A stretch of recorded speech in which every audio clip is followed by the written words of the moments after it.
Boa noite, irmãos. Vamos para mais um estudo da Palavra de Deus, das doutrinas reformadas. Nós vamos iniciar fazendo uma leitura da Palavra de Deus. Nós vamos ler o Salmo 8 e depois da oração vamos cantar também o Salmo 8. Salmo de número 8.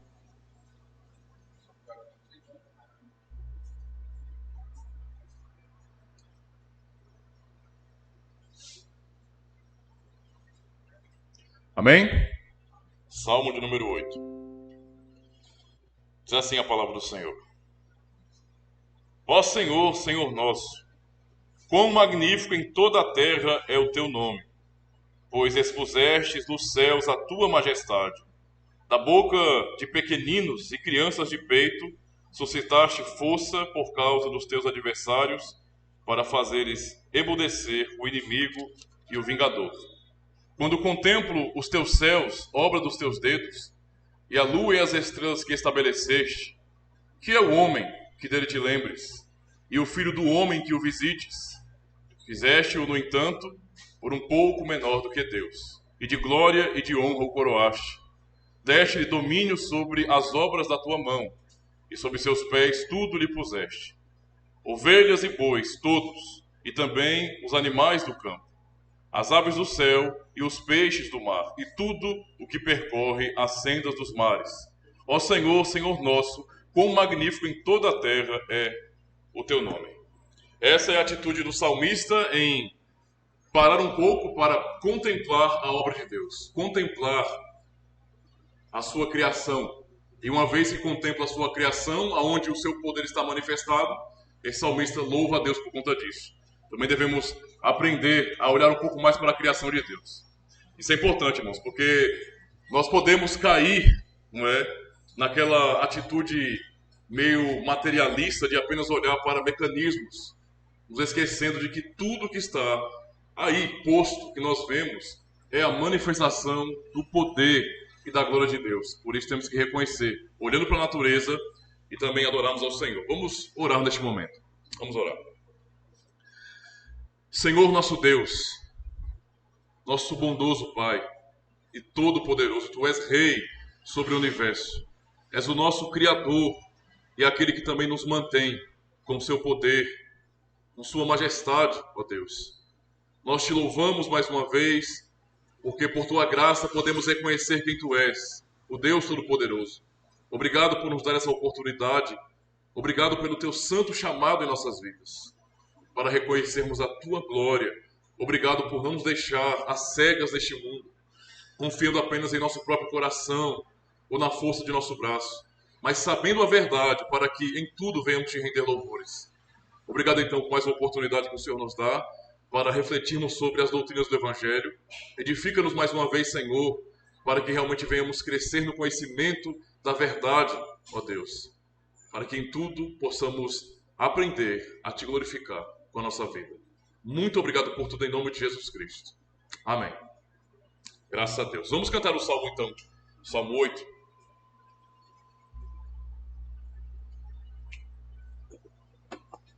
Cantemos. Ó Senhor, nosso Senhor, quão magnífico é o nome Teu, em toda a terra, ó Deus, quão magnificente é. Tua majestade excelsa expusestes, pois nos céus, expusestes, pois nos céus, e da boca dos bebês, criancinhas a mamar, suscitaste força, ó Deus, para calar o opositor, e fazendo emudecer o inimigo e o vingador, o inimigo e o vingador. Quando olho para os céus, criação dos dedos Teus,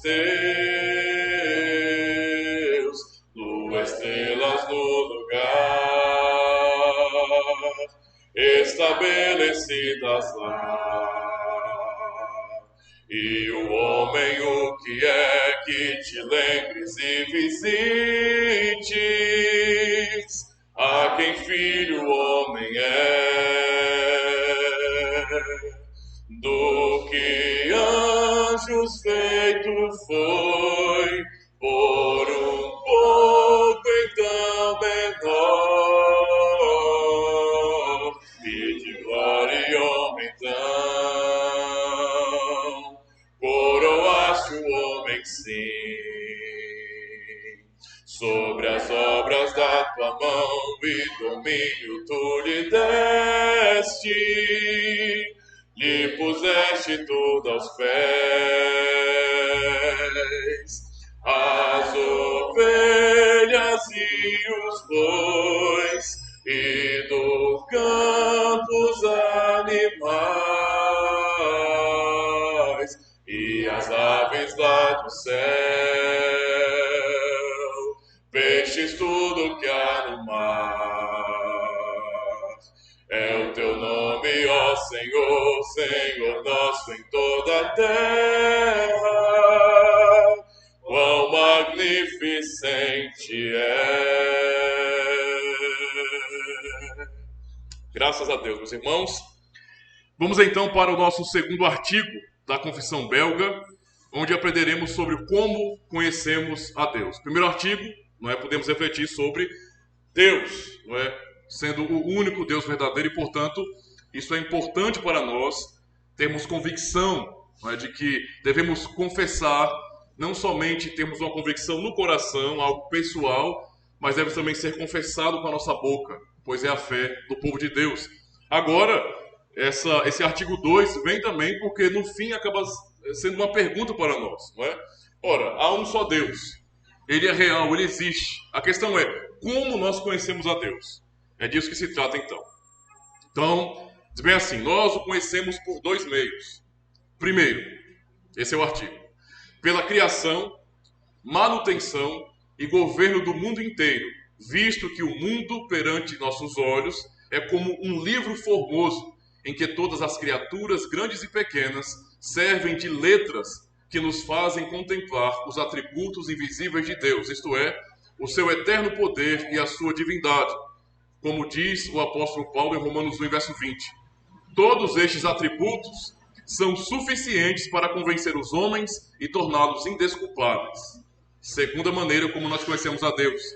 Deus se faz conhecer ainda mais clara e plenamente por sua sagrada e divina palavra, isto é, tanto quanto nos é necessário nesta vida, para a sua glória e para a salvação dos que lhe pertencem.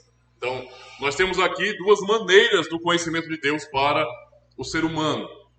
A nossa convicção trata isso como se fossem dois livros. Um livro é a própria criação, onde cada criatura acaba sendo como se fossem letras de um livro realmente, que apontam para um Criador, que apontam para a glória de Deus, mas também aprendemos que a maneira especial, pessoal, como nós conhecemos ao Senhor, é por meio da sua palavra. Isto é para a nossa salvação.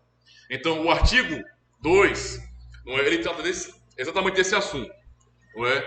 Diz que Deus se revela a nós, homens, por esses dois meios, pelo que ele fez e pelo que ele ainda vai fazer nesse sentido. Ele criou o mundo e até hoje o mantém e governa. Por isso a criação é como um livro formoso sobre Deus, que fala sobre Deus, cujas criaturas são como letras desse livro. Assim podemos ler o que sem este livro seria invisível, isto é, o eterno poder de Deus e sua divindade. E aí foi citado o texto de Romanos, capítulo 1, nós até lemos esse texto na aula passada, para falar como o apóstolo Paulo usa essas expressões, de que o poder de Deus e a sua divindade se manifestam nas coisas que foram criadas. Ou seja, olhar para a criação, para a diversidade da criação, já nos aponta para Deus. É por isso, meus irmãos, que não existe uma cultura que seja majoritariamente ateísta. Isso é fora da realidade humana. O ser humano ele é intrinsecamente religioso, internamente. Já é algo de nossa natureza. Então, todo ser humano crê em alguma coisa. Ainda que essa crença pessoal significa a negação do Deus que se revelou em sua palavra. Mas algum tipo de crença o indivíduo tem. Ele crê na origem de alguma maneira, não é? Ou acaso, ou então porque há uma mente inteligente. Mas o fato é, o ser humano ele é religioso por natureza. Basta observar, fazendo um estudo de antropologia, por exemplo, o estudo da humanidade, não é? Digamos assim, para perceber que todas as culturas que se desenvolveram, todas elas desenvolveram também suas religiões. Todas. Todas. Não é? Se você vai, por exemplo, para uma tribo indígena, a pessoa pode pensar bem assim, esse negócio de religião é coisa de ocidental, é influência, não é do ocidente. Não. Basta olharmos, por exemplo, para tribos africanas que estão afastadas da civilização, ou também tribos indígenas aqui do Brasil, afastadas também da civilização, todos eles cultuam algum tipo de divindade. Isso é comum, é da própria natureza humana. Então, nós o conhecemos. O autor diz bem aqui, isso é uma surpresa, conhecer a Deus. As primeiras 3 palavras do artigo 2 são significativas. Nós o conhecemos. Conhecer a Deus, de maneira alguma, é algo normal ou lógico. Porque o artigo 1 falou que Deus é eterno, incompreensível e infinito. Quando nós falamos então de conhecer a Deus, estamos nos referindo ao Deus que se revelou por meio da sua palavra e estamos pensando nesse conhecimento pessoal dele. Por isso que aqui a reflexão é que, ora, nós conhecemos a Deus, mas podemos conhecer a Deus. E isso não pode ser uma coisa normal ou mesmo lógica. Isso está além da lógica. Um conhecido teólogo suíço, chamado Karl Barth, ensinou que é impossível ter verdadeiro conhecimento de Deus. Portanto, não somos capazes de saber quem Ele é e o que Ele quer. Então, esse teólogo acabou afirmando que, uma vez ele começou a estudar sobre os atributos de Deus, ou então pensando em quem Deus é, sobre o seu poder, sobre a sua majestade, e notando essa distância tão gigantesca da criatura, ele chegou à conclusão de que, ora, é impossível conhecer a Deus. Não dá para conhecer, não para saber quem Ele é. Na opinião de Barth, não podemos deixar Deus preso na medida humana do nosso entendimento. Então, na cabeça de Barth, realmente, alguém dizer que é possível conhecer a Deus seria tentar prender Deus em nosso raciocínio. E dá para entender o porquê que ele pensou assim. Em alguma medida, nós podemos até concordar com ele. Porque nós confessamos no artigo 1 que Deus é incompreensível. Está além da nossa compreensão. Isto é, está muito além. Eu simplesmente não tenho condições, e ninguém tem, de dissecar Deus como se faz com algum tipo de ser em um laboratório. Nós não podemos estudá-lo assim. Entende? Tudo o que nós sabemos sobre Deus é o que Ele revela a nós. Não dá para procurar e achar Deus desse jeito. Isso é muito importante. Nós podemos até achar, muitas preciosidades antigas com arqueologia, por exemplo, escavando. Podemos achar respostas para curas de doenças, estudando biologia, na medicina. Mas é o máximo que nós podemos fazer. Não dá para tentar procurar aquilo que está além dessa natureza, dessa dimensão. Em parte, Barth tinha razão. Realmente não podemos pretender fechar Deus no entendimento humano. Seria uma arrogância. E isso realmente deve ser levado muito em consideração, meus irmãos. Como foi dito na primeira aula, aliás, no primeiro artigo, nós não podemos cair na ilusão de que nós temos condições de conhecer a Deus de maneira completa. Isso é impossível. E pessoas que acham que têm um conhecimento muito elevado sobre Deus são pessoas arrogantes. Mesmo um ministro treinado, um teólogo, alguém que está aprendendo e estudando constantemente. Olha, o meu trabalho como pastor se resume a isso. Tudo o que eu vou estudar para um sermão, preparar um sermão, um estudo, para aplicar na minha vida, na vida da minha família, na vida da igreja, tudo vem da palavra dele. Então eu tenho que dedicar realmente minha vida a ler, a estudar as escrituras. Isso faz parte, é meu alimento diário, digamos assim. Eu preciso disso. Porque é parte do meu trabalho também. E da minha devoção pessoal. Mas com todo o conhecimento que eu possa adquirir, se Deus me permitir viver, sei lá, até 100 anos de idade, com uma mente ainda saudável para compreender e falar, quando eu chegar com 100 anos de idade, eu não saberei nada sobre Deus ainda. Entende? Então isso realmente nos leva a termos um pouco mais de humildade com relação a isso. Então, Barth, em alguma medida, ele tinha razão. Mas, por outro lado, Deus se faz conhecer. Talvez essa foi uma questão que Barth não quis se importar muito. Ele não ligou muito para isso. Porque, de fato, sim, nós não podemos encontrar Deus. É até uma ilusão. Por exemplo, pessoas que pensam que ajudam a Deus a causar a salvação, não é? De vez em quando eu falo esses termos um pouco mais técnicos, mas eu explico para os irmãos. Toda vez que eu falar, por exemplo, pelagianismo, semi-pelagianismo, arminianismo ou sinergismo, eu estou me referindo a um pensamento teológico que diz que o homem pode cooperar com Deus para a salvação, certo? E tudo que está fora disso é a nossa visão, que é monergista, ou seja, nós cremos que Deus salva. Deus salva. Para aqueles que pensam que podem alcançar a salvação por conta própria, ou então, pelo menos fazer parte do trabalho, eles realmente entendem que o homem tem capacidade, não é, inerente de encontrar a Deus. A pessoa consegue encontrar a Deus. Isso é uma ilusão. Não dá. Então, nesse sentido, Barth está correto. O problema de Barth é porque ele não pensou do outro lado. O fato é, nós não conseguimos encontrá-lo, mas ele se revela. Isso faz toda a diferença. Então, um pouquinho de conhecimento que nós temos sobre ele é porque ele revelou a nós. Entende? Ou seja, o que está aqui registrado é o suficiente para a nossa salvação, para sermos conduzidos segundo a sua vontade. Mas é um nada comparado com quem ele é. É algo bem pequenininho. Tá? É um beabá isso aqui para nós. É um beabá. Nós somos como criancinhas nesse sentido, em comparação a termos conhecimento. Não é? Então, Deus se faz conhecer justamente de acordo com a medida do nosso entendimento. E esse é um ponto muito importante. O que Barth não observou é dito aqui. Deus se revela e ele se revela na medida do nosso conhecimento. Então, Deus, sabendo que nós somos fracos, limitados, porque ele nos criou, nós somos criatura, não dá para comparar com ele nesse sentido. Ele fazendo isso, quando ele se revelou na medida da nossa capacidade de compreensão. Entende? Ou seja, Deus, ele condescendeu. Ele foi até o limite da nossa linguagem para que viéssemos compreendê-lo. Isso é muito importante. Não é? Deus se adapta, então, ao entendimento limitado do ser humano. Um exemplo pode esclarecer este modo de falar. Isso é bem claro para todo mundo. Uma criança conhece a sua mãe, sim ou não? Conhece, não é? Mesmo que não saiba de tudo sobre a sua mãe. Então, o Brian sabe quem a mãe dele é. Mas, você não vai perguntar para um menino se ele pode me dar detalhes. Pode dar detalhes, muitos detalhes sobre tudo. Sobre o psicológico, sobre as emoções, sobre a identidade, sobre tudo. Ele não tem como falar sobre isso. Ainda assim, no exemplo aqui, não é, embora a criança não possa conhecer detalhadamente algo sobre seus pais, ainda assim o conhecimento que ela tem sobre seus pais é verdadeiro. Então a criança conhece. Essa analogia aqui é bem interessante porque do mesmo jeito aqui ele coloca com relação a Deus. Nós não conhecemos muito sobre Deus, mas o pouco que conhecemos é verdadeiro. Entende a lógica? O pouquinho que nós conhecemos é verdadeiro e podemos confiar nisso.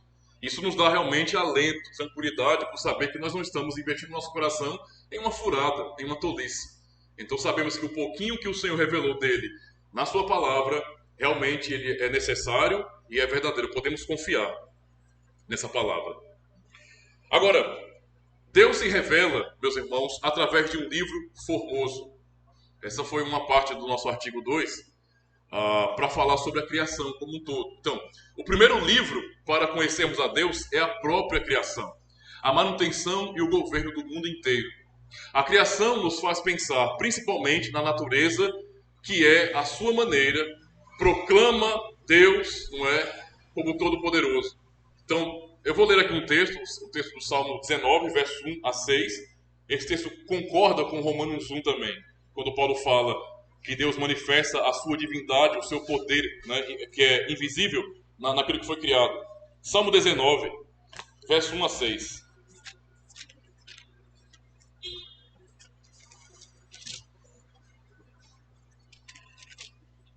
Salmos 19, do 1 ao 6.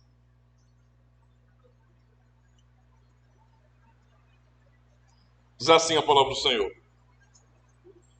Ouçam, os céus proclamam a glória de Deus, e o firmamento anuncia as obras das suas mãos. Percebe já nesse primeiro verso aqui o que é dito? Olha, os céus proclamam a glória de Deus e o firmamento anuncia as obras de suas mãos. Não é? Então, como é que isso acontece? Os céus proclamam, geralmente quando nós pensamos em proclamar, estamos falando sobre falar alguma coisa, né? Mas o céu não está falando como nós falamos. Mas cada criatura de Deus, não é, tem a sua própria linguagem. Não é falando de maneira inteligível como o ser humano, mas tem a sua própria linguagem nesse sentido, a sua forma de se comunicar. E nós vemos essa comunicação. E é nessa comunicação dos céus e do firmamento que nós podemos perceber Deus sendo anunciado ali. Verso 2. Um dia discursa a outro dia, e uma noite revela conhecimento a outra noite. A maneira como o salmista trata aqui realmente é como se a natureza estivesse falando literalmente, né? Literalmente, verso 3. Não há linguagem, nem há palavras, e deles não se ouve nenhum som. No entanto, por toda a terra se faz ouvir a sua voz, e as suas palavras até os confins do mundo. Olha que linguagem poética tão linda aqui.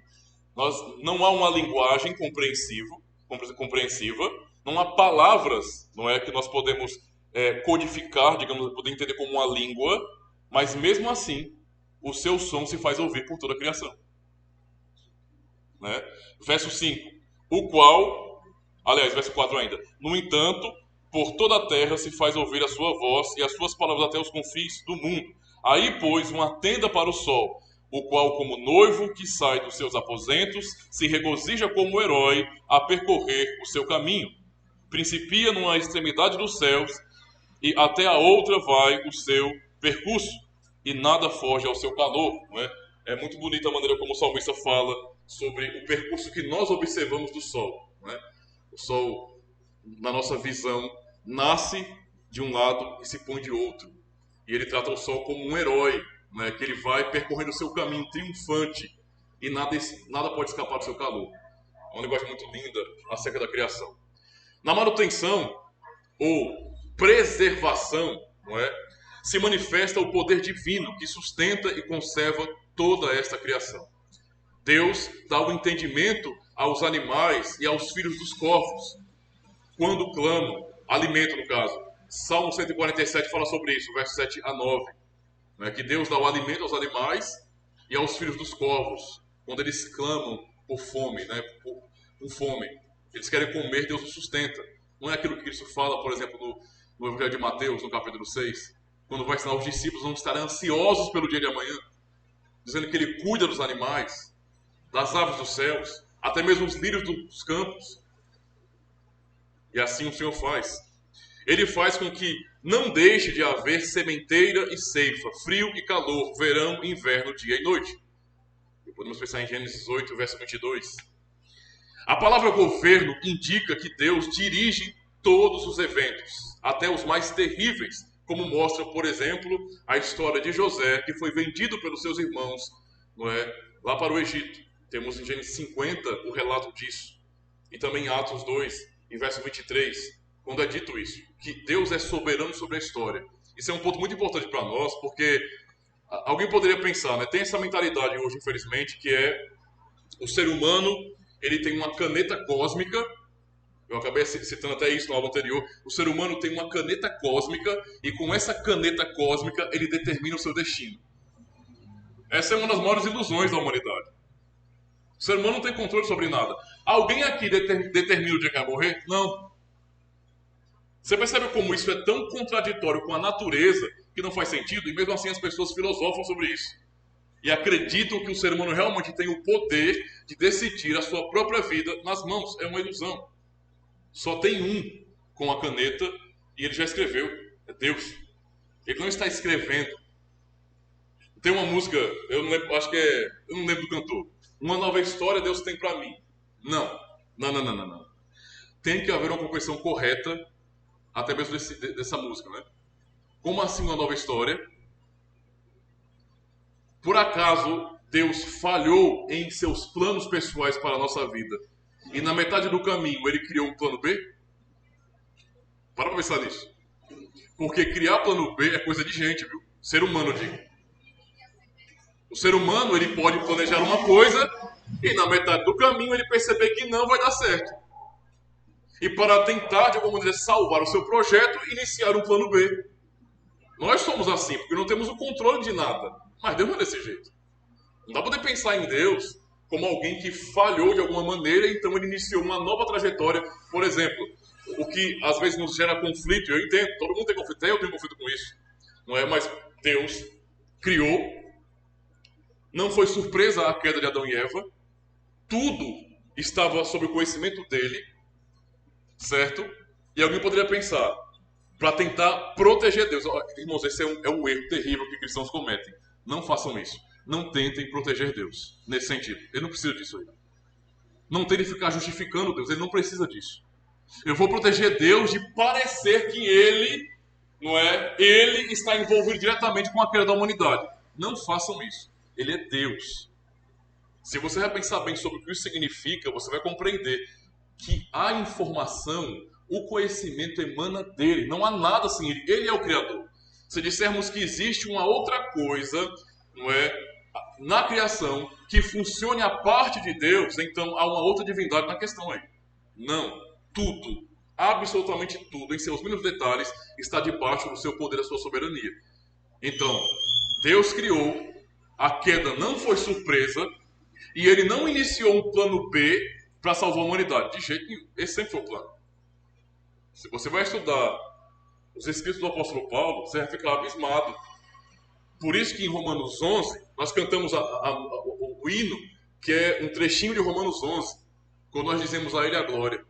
E na segunda estrofe, quão profundas riquezas o saber e o conhecer de Deus. A atitude de Paulo diante do conhecimento do Senhor, que é complexo, é imensurável, ele adora a Deus. Ele não fez aquilo que os cristãos fazem hoje. Se eu não consigo entender, então a Bíblia está errada ou então Deus não existe. O homem moderno faz isso. O apóstolo Paulo não fez isso, não. Quando ele chegou ao ponto de dizer assim, como é que eu posso entender o Senhor?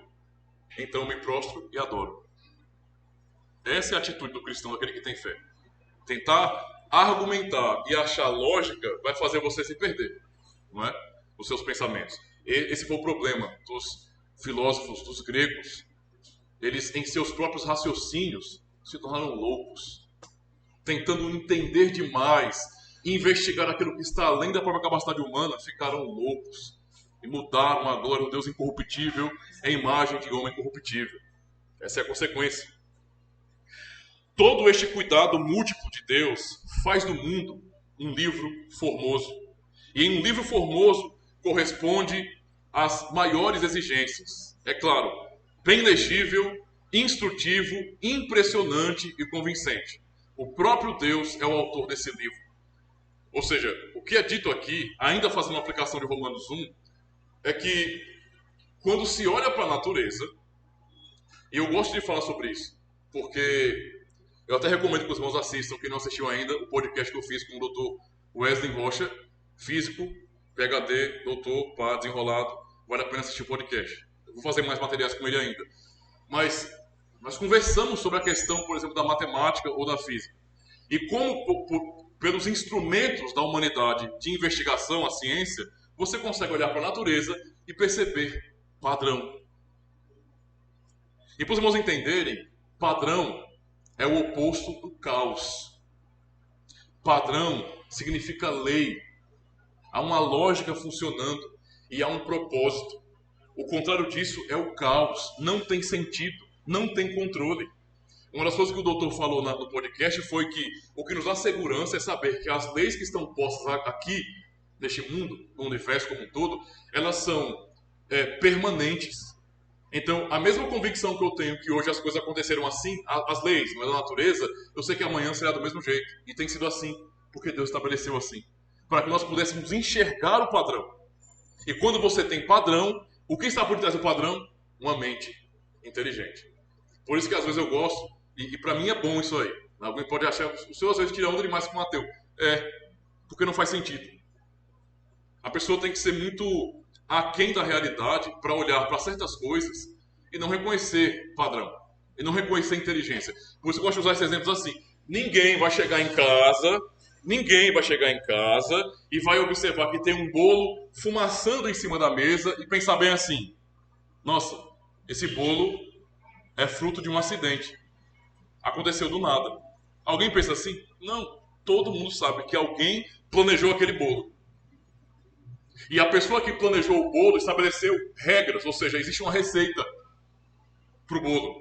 Você não vai pegar farinha de trigo, leite, ovos, achocolatado ou açúcar e você vai jogar os pacotes todos para o alto. Vou jogar tudo para o alto. Vá lá para o alto. Jogar de cima do avião de repente. Tendo a convicção que quando você descer para dar uma olhadinha naquela bagunça que você jogou lá de cima, você vai encontrar um bolo. Porque as coisas automaticamente se organizaram. Isso não faz sentido. Nós sabemos que a vida não funciona assim. Então como é que eu posso olhar para a natureza tão perfeita e negar Deus? Qual o sentido disso? Percebe então que isso é loucura? É loucura, é o cúmulo da estupidez, irmãos. Então, esse grande livro que é a criação, a natureza, ele tem uma linguagem clara, bem legível, ele é muito instrutivo, impressionante e é convincente. Nós vemos, nós tocamos, nós medimos e sabemos que há inteligência por detrás. O próprio Deus é o autor desse livro. Ele faz com que as palavras do livro sejam e forneçam uma mensagem e uma pregação. Salmo 19 que nós lemos, um dia faz menção a outro dia, assim como a noite a outra noite. A linguagem do salmista é que a criação, os elementos da natureza estão em sua própria linguagem falando ao ser humano. Nós não ouvimos palavras em termos de código linguístico, mas cada aspecto da criação, cada parte da criação está declarando, não é? Está falando sobre a glória de Deus, está dizendo, clamando, há um Criador. É isso que a natureza faz, como esse livro, não é?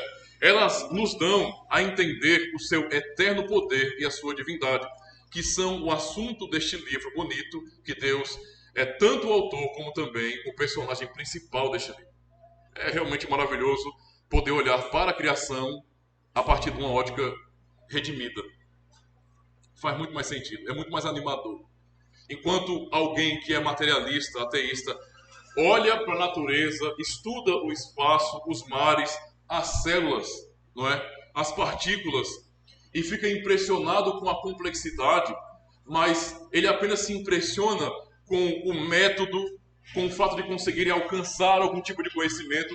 Nós, muito diferente disso, podemos olhar para as mesmas verdades que são estabelecidas, sabendo quem as fez e darmos glória a Ele.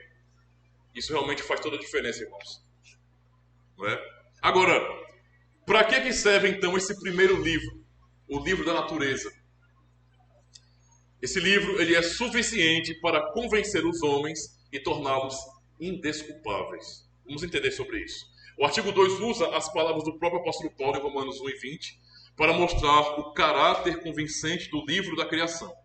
As criaturas, as letras do livro, né, nos fazem contemplar os atributos invisíveis de Deus, que são suficientes para convencer os homens e torná-los indesculpáveis.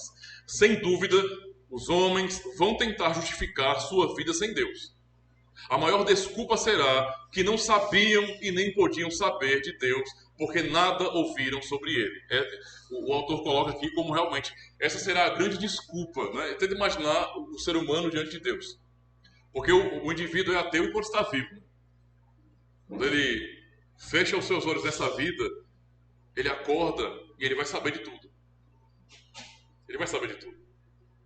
Sua visão será como a do rico da parábola de Cristo, não é?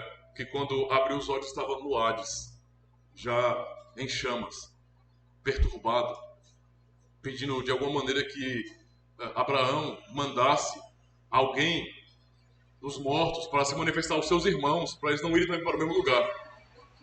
Então, quando o ateu ele abriu os olhos, já será tarde demais. Aquele que se mantém ateu até o fim de sua vida, será tarde demais.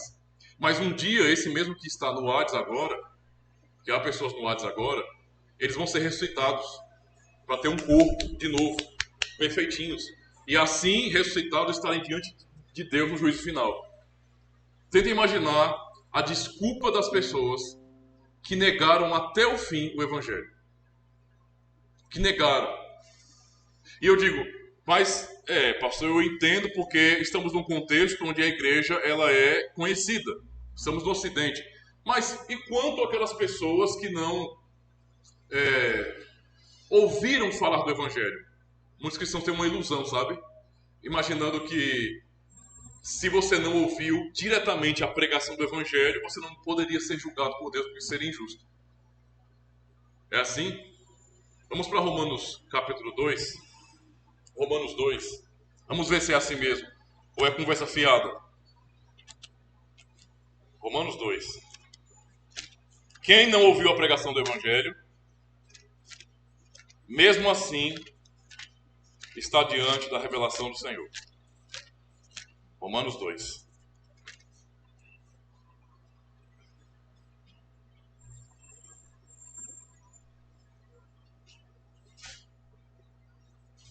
A partir do versículo 12. Vamos lá.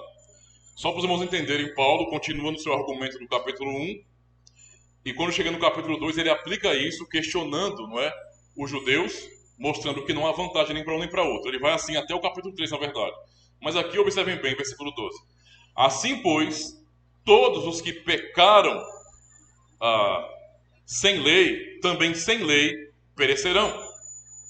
E todos os que com lei pecaram, mediante lei, serão julgados. Percebem já no versículo 12? Mas eu não ouvi a lei do Senhor, a pregação sobre os seus mandamentos. Calma aí.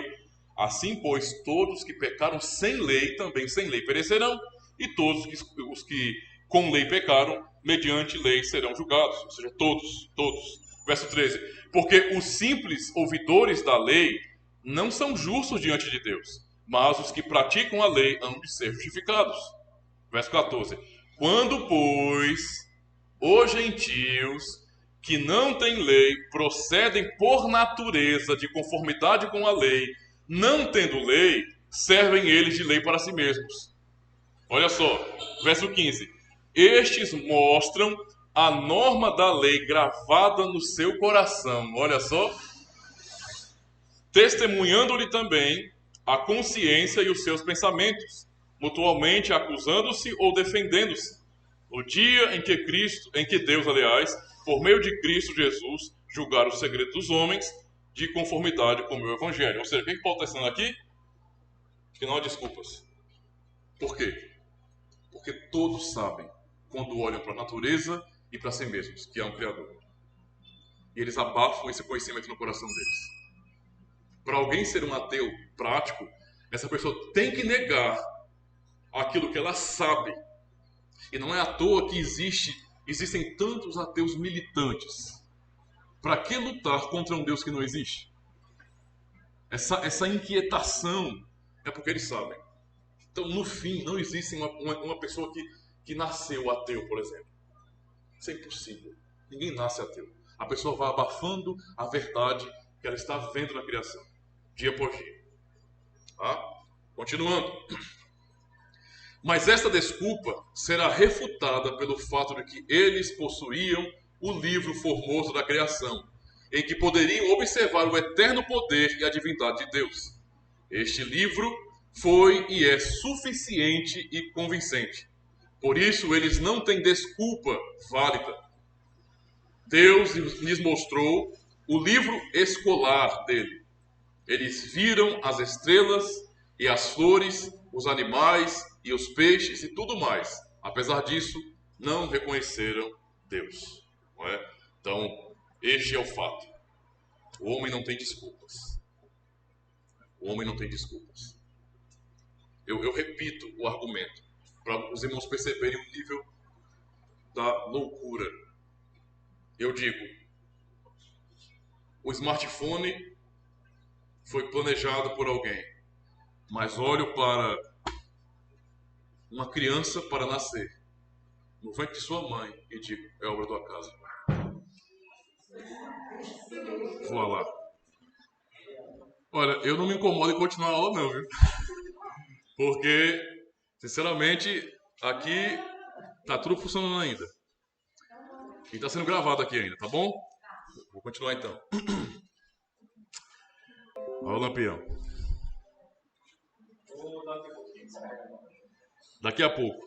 Mas dá para terminar ainda. Vamos lá então. Mas não é verdade que a pessoa que não tem a Bíblia jamais pode conhecer a Deus através do mundo em que está vivendo? Sim, isso é verdade. Porque uma coisa é o conhecimento do primeiro livro da criação. Outra diferente é a revelação pessoal de Deus, não é? Que vem por meio da sua palavra. Então, não há ninguém que conheça o eterno poder e a divindade de Deus porque leu muito bem o livro da criação. Para conhecer Deus, a palavra escrita dele é indispensável. Então, esse segundo livro, que é a palavra, ele é necessário para um conhecimento pessoal de Deus, não apenas geral. Mesmo assim, aquela desculpa, não sabíamos, não é válida, pois o ponto decisivo é, podiam eles ler o livro da criação? O ponto decisivo é, na verdade, que Deus lhes havia dado o livro. Então o ponto é, se eles iam entender Deus de maneira pessoal, é uma questão. O ponto central, na verdade, não é esse. É o fato de que Deus deu esse livro, a própria criação. O fato de que os homens não podem e não querem ler outra coisa, não é? É outra coisa. Aliás, este artigo, o artigo 2, não diz que até os gentios possam conhecer o poder e a divindade de Deus apenas pela leitura do livro da criação. Diz sim que eles são indesculpáveis. Por quê? Porque o livro da criação é suficiente, claro, e porque é deles a culpa de não poderem ler. Ou seja, vamos ler ainda Romanos 1 e perceber o seguinte, que na leitura, Paulo está dizendo que como eles não deram glória a Deus, Deus os entregou a um sentimento reprovável. Deus os entregou à sua loucura. Pois Deus criou de tal maneira que pudessem ler. Mas os homens se privaram desta capacidade. Acho que eu posso parar agora, né? Isso. Voltou a carregar. Mas tá gravando aqui ainda. Tá tranquilo. Vamos lá. Por isso não há desculpa, apenas culpa, porque desprezaram o conhecimento de Deus, como Romanos 1 e 28. Ou seja, o que é dito aqui em Romanos 1, pelo apóstolo Paulo, é que as pessoas, tendo conhecimento de Deus pelo livro da criação, não o glorificaram como Deus. O que eles fizeram foi corromper isso e abafar essa verdade. Entretanto, a verdade é que a criação ou a natureza não comunica como Deus enviou seu próprio Filho para nos reconciliar. Para nos reconciliar. Nós sabemos de toda a complexidade do universo e percebemos que é uma mente inteligente por detrás. Mas isso não me diz o que Cristo fez por mim. É por isso que nós precisamos da palavra de Deus. Essa é a razão. Uma pessoa não se passa nesse sentido. Ela precisa da palavra do Senhor para saber essas verdades. Então ninguém é capaz de conhecer a obra de Cristo só por olhar para a natureza. Mas o mínimo que os gentios deviam ter conhecido e reconhecido o eterno poder e a divindade de Deus não é negado por eles. Por isso, a Escritura que diz isso, não é? Eles são indesculpáveis.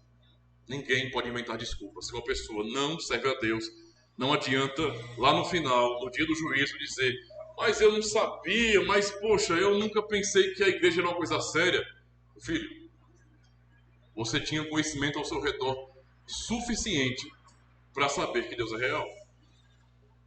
Além disso ainda, boa parte das pessoas estão em um contexto onde há igrejas.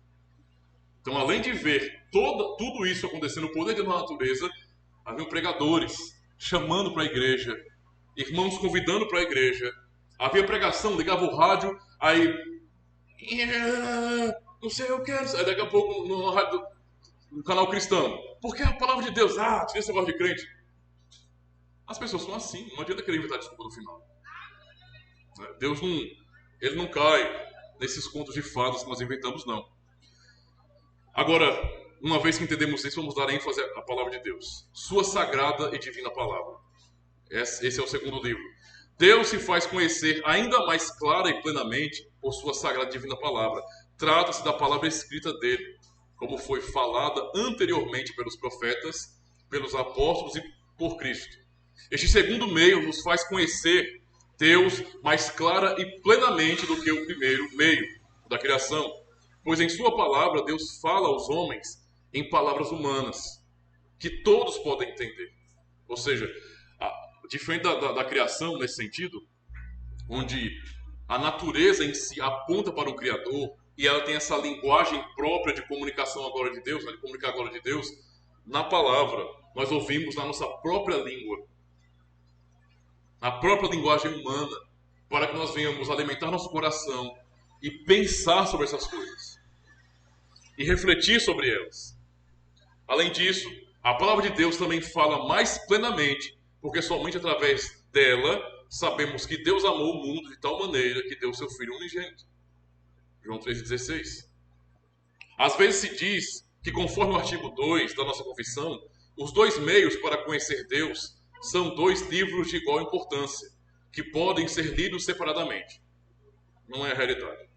Um é o livro formoso da criação, o outro é a palavra escrita de Deus. O argumento é que o segundo meio apenas fala mais clara e plenamente, então somente contempla o primeiro meio. Seria possível, portanto, conhecer Deus razoavelmente bem somente pela criação ou pela natureza.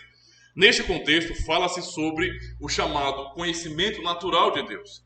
Os católicos romanos, por exemplo, acreditam neste conhecimento natural, como foi dedicado, decidido, aliás, no primeiro Concílio Vaticano, de 1870. Tá? Então, eles realmente determinaram ali que esse livro da criação seria meio que suficiente.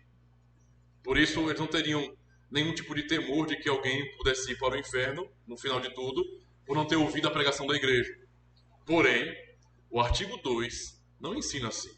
Se você perguntar a quem conhece Deus pelos dois meios, a resposta é nós, ou seja, os fiéis, as mesmas pessoas que falam no artigo 1. Os incrédulos não conhecem a Deus, nem pelo livro da criação, nem pelo livro da Bíblia. Então, percebam, Deus se comunica e se revela por esses dois livros, esses dois meios. Mas quando a pessoa é incrédula, ela nega o que ela está vendo e nega o que ela pode ouvir ou ler sobre Deus. Então a pessoa tem muita capacidade, é muito bem formado, é um doutor, mas é incrédulo. E a maneira como ele lê a Bíblia é pelos óculos da incredulidade. Ele não dará glória a Deus e ele continuará afirmando, o caos na existência. Ou seja, eles usam como cegos o livro da criação. Para realmente enxergar a criação, nós precisamos dos óculos da Bíblia. Isso é o ponto de diferença aqui. Como eu falei antes, diferente dos incrédulos, quando nós olhamos para a criação por meio das lentes que Deus nos deu, a sua palavra, nós compreendemos propósito, razão. O Dr. Wesley Rocha, ele até falou sobre o alinhamento fino do universo. É interessante compreender como os físicos explicam a distância exata, por exemplo, do Sol, que nós estamos. É uma distância exata. Mais para lá ou mais para cá acabaria com a vida. É um alinhamento finíssimo, sabe? Fino, fino. Tudo funciona perfeitamente com um propósito muito claro. Como é que pode? Você vê o que a incredulidade faz com as pessoas. O indivíduo incrédulo, ele vê isso. Eles sabem disso aí. Eles sabem que a Terra está numa posição no sistema solar que se coloca numa posição à frente, morremos queimados. Se uma posição atrás, morremos congelados. Estamos exatamente no lugar para que haja vida. E mesmo percebendo isso, sabendo disso, negam propósito. Negam a Deus. Então, eles usam o livro da criação como cegos. Precisamos realmente dos óculos da palavra de Deus. No entanto, nosso conhecimento de Deus não é completo. Não pela Bíblia e muito menos pela criação. Deus transcende nosso entendimento, mas o que sabemos dele é fiel.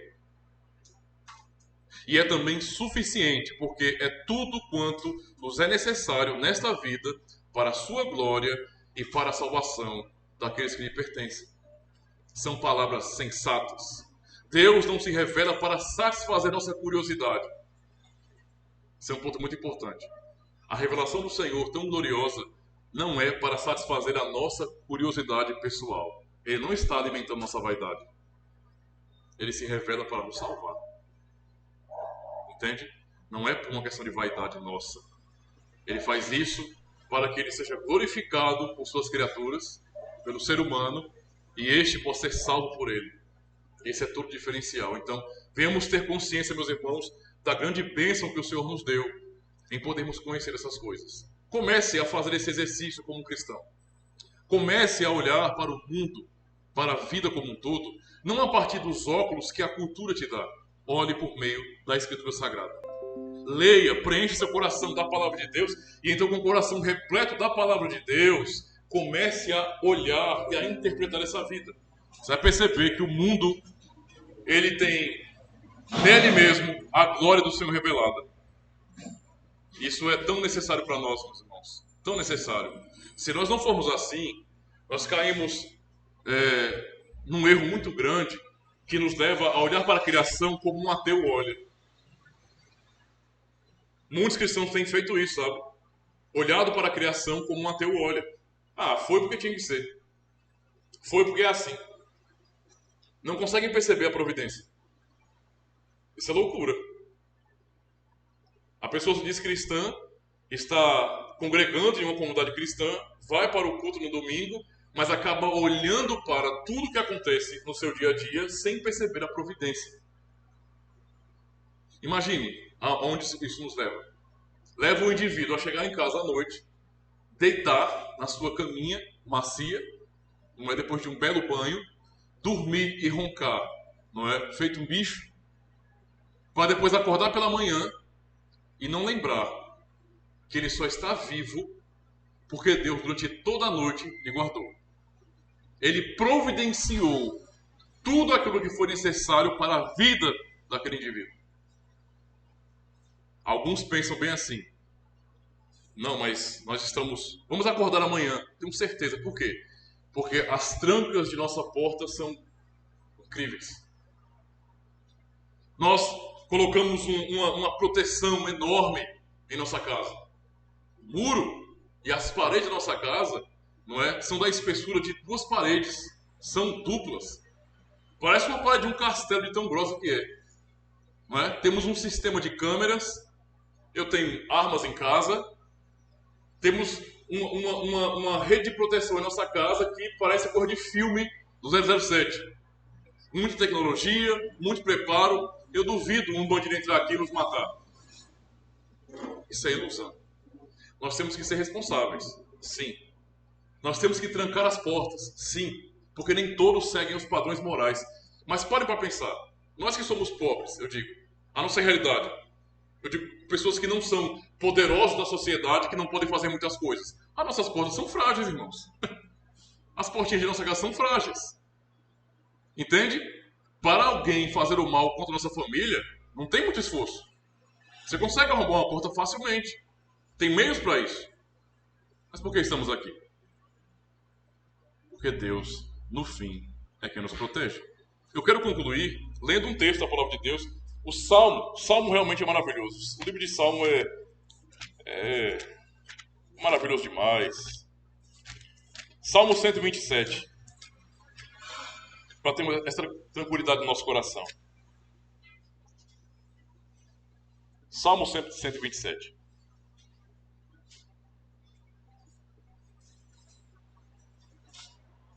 Todo este salmo curto, 127, nos ensina em quem devemos confiar de verdade. O que é dito?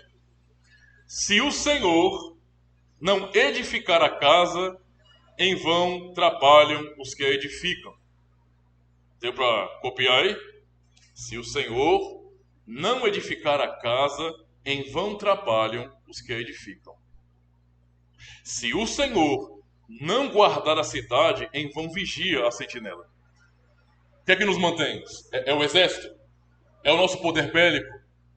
Não. É o Senhor. É o Senhor. Mais ainda, verso 2.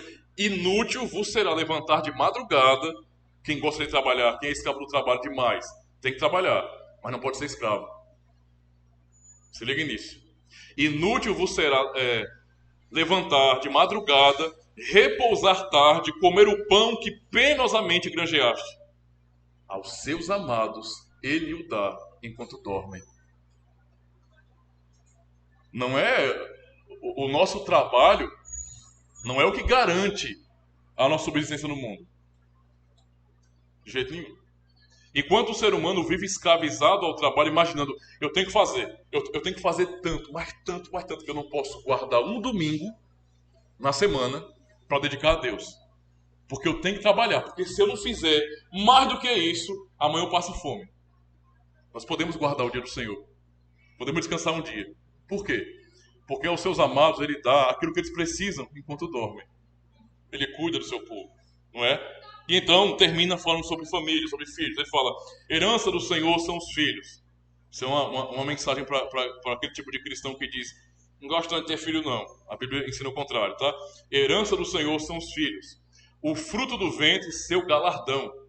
Como flechas na mão do guerreiro, assim os filhos da mocidade.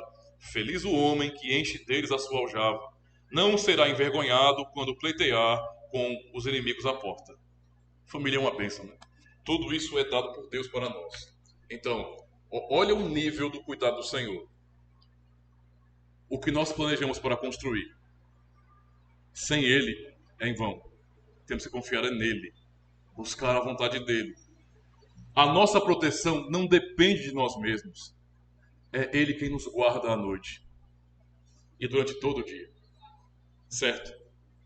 Trabalhar feito um escravo não nos levará a termos paz nesse mundo. As pessoas trabalham por quê? Por segurança. Elas querem ter condições de se livrar do mal. Não. Deus, quem cuida dos seus amados. E no fim, a família, os frutos de um casamento, quem dá é o Senhor. E há um monte de pessoas todas que pensam bem assim, não. Eu escolho quando é que eu vou ter filhos. Você escolhe, viu? Você escolhe já. Como se o ser humano pudesse dizer justamente aqui, não. Vamos ter tantos filhos. Você vai ter tantos filhos se essa for a vontade de Deus. Porque se o Senhor quiser, nem filho você tem. É simples assim. Você acha que uma mulher pediu para nascer estéril? Não é assim que funciona. É ilusão. Deus é quem nos dá tudo o que nós precisamos. Esse é o Deus que não pode ser negado. E temos que olhar pela palavra de Deus para darmos glória a Ele por tudo o que acontece neste mundo. E a nossa vida também. Amém? Graças a Deus. Vamos orar, meus irmãos. Deixa eu encerrar aqui a gravação.